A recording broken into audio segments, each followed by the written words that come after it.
All right, good evening. Let me see, got a minute and 45 seconds. So I'm gonna make this quick. I think I'm having an issue with the alerts firing when they're not supposed to fire. So let's take a look real quick. All right, I'm gonna go to add alerts to this indicator,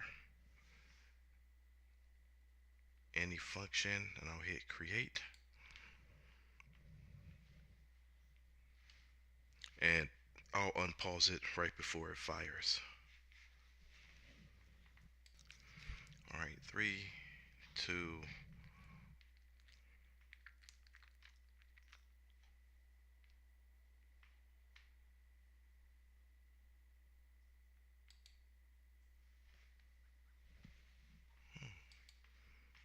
I know they work. I think there just may be a delay and then popping off. 1 second.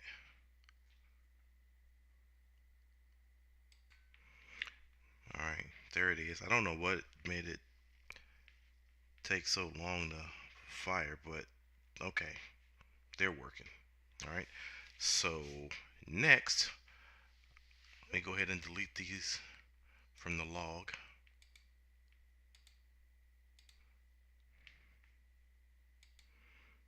All right, so next I'm going to, all right, I got 2 minutes, so I'm going to go to here.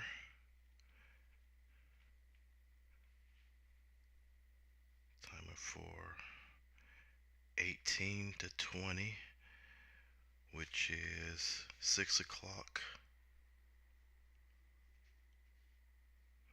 to 8 o'clock. And the exact same thing, okay? See, it's thinking. Right there is thinking.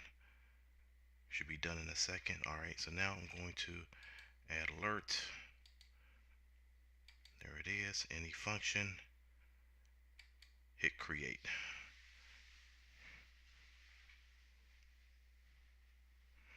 And I'll pause it. On. And just like the last time, it took it a minute for it to fire.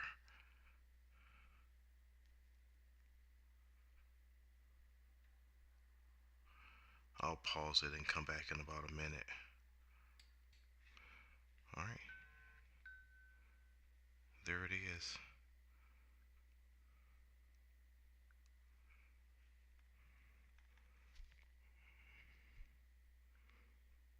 Yeah, so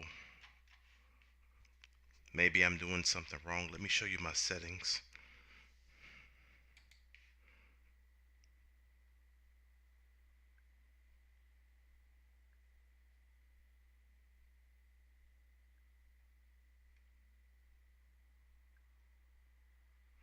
Now I know in the video you sent me, when you clicked on and off of the time, some of the symbols would disappear.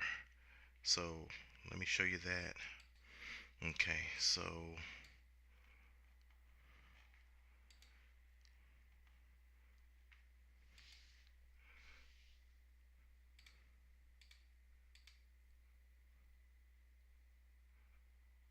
I put on all of them and I didn't see any things change. Actually, let me go 24 to 24. 1 second. All right, so let's go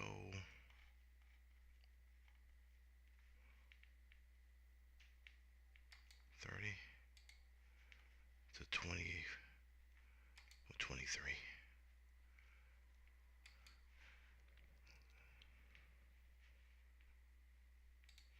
None of them went away. Hold on.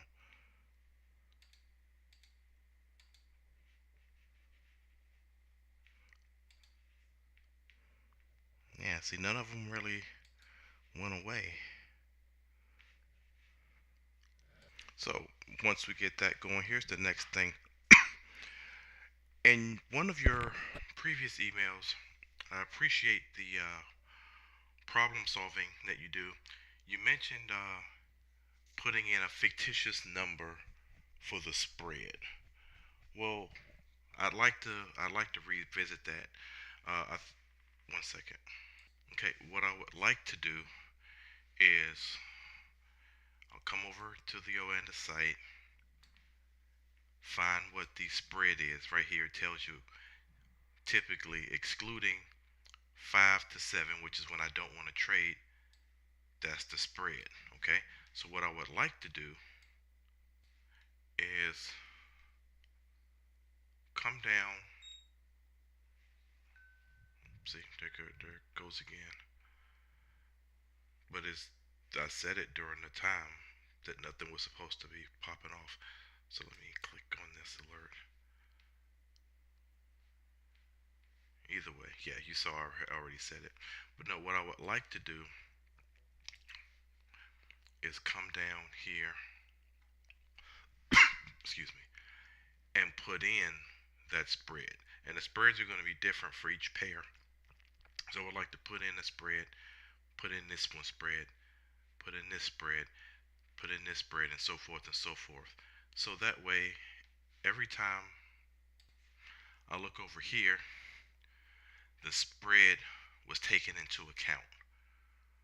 Okay, so I would not have gotten 178 pips. I would have gotten whatever this is minus the, well, this trade just flat out lost, and that's fine. But this one won, but I didn't get all the pips, if you know what I'm saying, because there was the spread. All right, so I would like to, like you said, have that fictitious number that I will manually put in myself. Okay, next.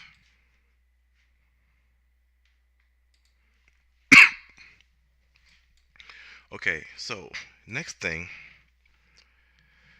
here's the rule. Okay, I'm gonna write these in the email. But here are the rules. Get a line here. Number one, if the alert goes off outside of the time frame, so if I say, hey, I'm not trading between 5 and 7, if it goes off outside of those times, then fine, nothing needs to change. Okay, it is what it is.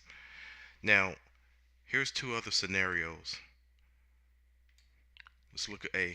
The alert activates immediately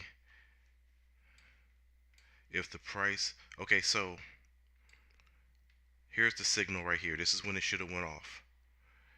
Well, once time kicks in and the trade is already past here, let's just go ahead and get in immediately. Then the alert should fire.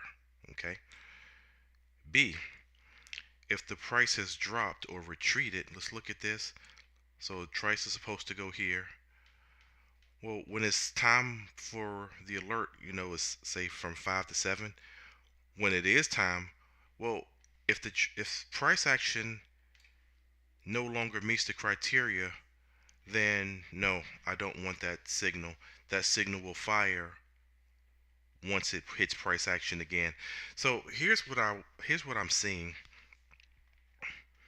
Okay, like right here, I got this alert at roughly 5 o'clock. Okay, it shouldn't have went off, but I'm glad it did. It gave me a chance to troubleshoot some things, and it just kind of hovered there. So I got into this trade at a really high spread, and then it came back down, and it never went back up. Okay, so if the alert goes off, number one, during the appropriate time frame, fine. Now, when it is time to trade again, if price action has already passed here, the alert should fire just as soon as it is time to trade. However, price came back down, so let's say price is down here.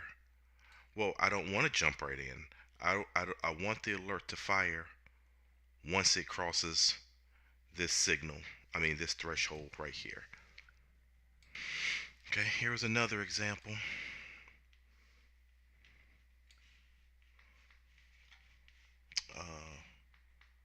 Yeah, here's one I was doing. Price stopped here, went right above the high, just kind of lingered, and then shut back down. All right, so to recap, another alert. The fictitious number that you had mentioned in each of the symbols, which means that when I look over here at the chart, then yeah, these numbers for each trade will be reduced by whatever the fictitious number for that pair is.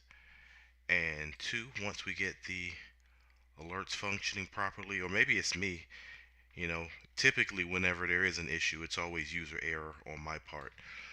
But what I need changed, well, one, if the alert goes off outside the time frame, it just stays. It's just the way it is now. Number two, if the alert goes off and it's already past the trigger point, then fine, the alert goes off again and I'll hop right back into that trade. But if when the time of the trade and prices below or above, depending if it's bearish or bullish, then I don't want that signal until it hits here again. Now, if it hits here again, then fine, I'll live with it. But I don't want it to hit during a high spread time. All right, that's it. Thank you very much.